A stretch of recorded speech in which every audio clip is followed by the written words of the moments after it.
اسی انقلاب کی طرف اشارہ ملے گا۔ بات اشارات میں اب ہوگی اس کے بعد۔ آپ کو معلوم ہے، میں بتایا کرتا ہوں کہ الفاظ کے ایک معنی تو لغوی ہوتے ہیں، روزمرہ کی زبان میں ہم جو وہ معنی لیتے ہیں، اور ایک انہی الفاظ کے مجازی معنی ہوتے ہیں کہ اس سے مراد یہ ہے۔ ارے اس کا کیا پوچھتے ہو، تو شعر ہے، تو وہ یہ نہیں بات ہوتی کہ وہ سچ مچ کا وہ جو اینیمل شعر حیوان ہے وہ ہے، اس سے مراد ہوتا ہے بڑا بہادر ہے۔ پانی کون نہیں جانتا، یہ میرے سامنے رکھا ہے پانی، لیکن جب ہم کہتے ہیں کہ پانی پانی کر گئی مجھ کو قلندر کی یہ بات، تو وہاں پانی پانی جو ہے اس سے مراد یہ نہیں ہے کہ ایک گلاس دو گلاس، ایک ڈونگا دو ڈونگے، وہاں پانی کے مجازی معنی۔ قرآن کریم کے استعارات اور تشبیہات کو سمجھنے کے لیے یہ ضروری ہے کہ یہ دیکھا جائے کہ ان الفاظ کے معانی لغوی لیے جائیں گے یا مجازی معنی لیے جائیں گے۔ لغوی کے لیے بھی لغت موجود ہے، وہ تو آسان بات ہے۔ یہ عجیب چیز ہے کہ جو زبان ہم تک، قرآن کی زبان جو منتقل جس شکل میں ہوئی ہے، عربوں کے ہاں ان الفاظ کے مجازی معنی جو لیے جاتے تھے وہ بھی مل جاتے ہیں ہمارے ہاں۔ میں نے جو لغت مرتب کیا اور بڑا لمبا عرصہ لگا تھا اس میں میں نے ان الفاظ کے، قرآن کے الفاظ کے لغوی معنی بھی دیے ہیں ان کے لغتوں کی تائید سے، اور مجازی معنی بھی دیے ہیں جو عرب اس سے لیتے تھے یا جو آج ہم لے سکتے ہیں۔ مجازی معنی جو ہیں وہ محدود نہیں ہوتے کسی خاص دور تک، جوں جوں دنیا میں اور انکشافات ہوتے جائیں گے، انقلاب آتے جائیں گے، مجازی معانی کی فہرست اور زیادہ وسیع ہوتی چلی جائے گی۔ اس کو تو اپنے دور کی علمی سطح کے اوپر سمجھانے سے مراد ہوتی ہے مجازی معنی جو لیے جاتے ہیں۔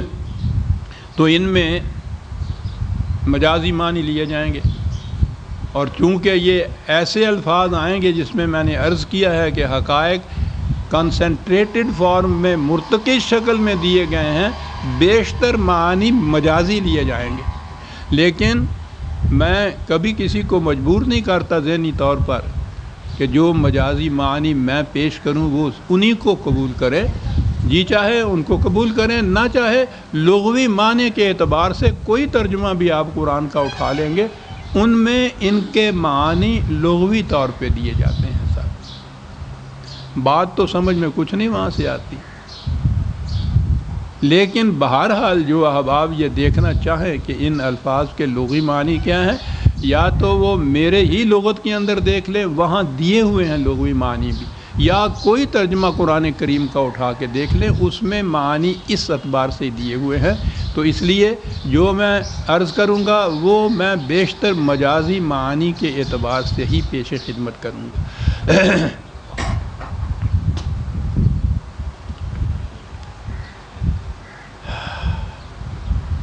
تو اب اس آرزو اور اس دعا کے ساتھ کہ اللہ تعالیٰ اتنی مہلت دے دے، زندگی بھی دے، اور پھر اتنی توفیق اور صحت بھی دے کہ یہ دو پارے جو ہیں انہیں میں اس طرح ختم کر سکوں کہ جس طرح سے میں مطمئن ہوں کہ میں نے بات سمجھا دی ہے یا سمجھ گیا ہوا ہوں۔ آپ کو معلوم ہے کہ عمر میری اب 80 سے اوپر چلی جا رہی ہے۔ بہرحال اس کی توفیق شامل حال ہو تو یہ ماہ و سال تو شاید کچھ نہیں ہوتے، اس کے ہاں تو ایک ایک سال، ایک ایک دن ہزار ہزار سال کا ہوتا ہے۔ تو اگر وہ دن کا کچھ حصہ بھی عمر میں عطا فرما دیں گے تو بہرحال پھر بات بن جائے گی۔ بسم اللہ الرحمن الرحیم۔ سورہ الملک 67ویں سورت، 67/1۔ تبارک الذی بیدہ الملک۔ اللہ اکبر، اللہ اکبر۔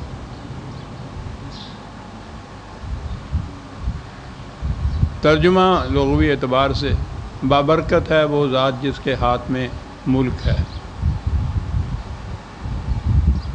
کیا بات ہے، برکت۔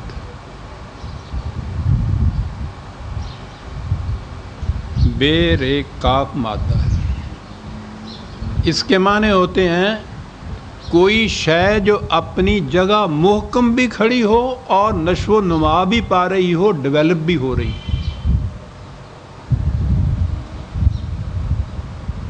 مثلا درخت، کومپل سے اس کو شروع کیجئے، وہ اپنے مقام کے اوپر قائم ہوگا، دائم ہوگا، محکم کھڑا ہوگا. اگر وہ وہاں سے اکھڑ جائے تو پھر اگلی بات جو ہے کہ اس میں نشو و نما ہوتی ہے وہ نہیں ہوگی. اسے محکم رہنا چاہیے، کسی خاص وقت تک لینی ہے نہیں، جب تک اس کی زندگی ہے. دو شرطیں اس کے اندر ہیں، وہ محکم بھی رہے اور نشو و نما بھی پاتا رہے، نشو و نما دیتا بھی رہے. چنانچہ ان کے ہاں بھی یہ تھا، اور قرآن کریم میں بھی زمین کے متعلق جو کہا ہے بارک فیہا. اب دیکھیے کس طرح سے بات سمجھا جاتا تھا. وہ عرب، زمین اپنے مقام پہ محکم ہے اور اس میں سے سامان نشو و نما ملتا چلا جاتا ہے، اس کی نمود ہوتی چلی جاتی ہے. ایک اور بات شاید پہلے نہیں آئی، عربی زبان، کیا بات ہے اس زبان کی سر. جو زبان خدا کے فرمان کی متحمل ہو سکے، سوچ لیجئے نا کہ وہ زبان کیا ہے. ایک تو یہ مادہ اس کا ہوتا ہے، بے رے کاف مادہ ہی ہو گیا. اس کے اندر یہ بنیادی معنی ہوتے ہیں، مادے کے اندر معنی ہوتے ہیں اس کا قائم اور محکم رہنا، نشو و نما پانا، نشو و نما دینا. مادے کے معنی ہیں ان کے ہاں. اور آگے چلیے، حیرت میں رہ جائیں گے آپ یہ بات سن کے، دنیا کی کسی زبان میں یہ بات نہیں ہوگی. اور وہ یہ کہ جس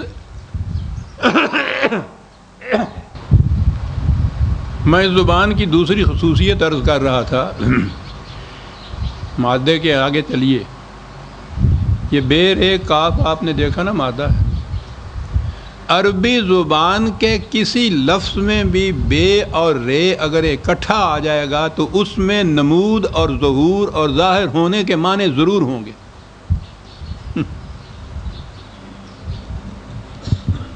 کیا زبان ہے یہ! وہ جو گب نے کہا ہے کہ اس کا ترجمہ کسی زبان میں ہو نہیں سکتا، نہیں ہو سکتا. چیلنج دیجیے ساری عمر کو کہ وہ برکت کا ترجمہ کر دیں، کوئی لفظ بتا دیں اس کے لیے. بلیسنگ کہہ دینا تو کوئی بات نہیں ہے نا. اور یہ بات کہ جس لفظ میں عربی زبان کے جس لفظ کے اندر مادے کے اندر بے اور رے آ جائے گی اکٹھی، اس میں ظہور اور نمود کے معنی ضرور ہوں گے صاحب. کسی لفظ میں بھی اگر یہ آ جائیں گے، اور کسی ایک کے لیے نہیں ہے، سب کے متعلق یہ چیز وہاں ہے کہ جس لفظ میں یہ دو حرف اکٹھے آ جائیں گے یہ معنی اس کے ہوں گے. یہ خصوصیت اس کی ہوگی اس حرف کی. یہ ہے یہ زبان. تو برکت میں نے عرض کیا ہے نا، وہ ذات اپنے مقام پہ قائم، محکم، غیر متبدل اور سامان نشو و نما عطا کرتے چلے جانے والی. اب یہ دیکھیے، بے ید ہل ملک، ملک اقتدار کو کہتے ہیں، اتھارٹی کو کہتے ہیں، پاور کو کہتے ہیں، قوت کو کہتے ہیں، حکمرانی کو کہتے ہیں. کلی اقتدار اس کے ہاتھ میں ہے. ایک اور بات سمجھ رکھیے، خدا توفیق آپ کو دے تو کہیں نوٹ کرتے چلے جائیے، پتہ نہیں یہ پھر موقع آئیں گے یا نہیں آئیں گے.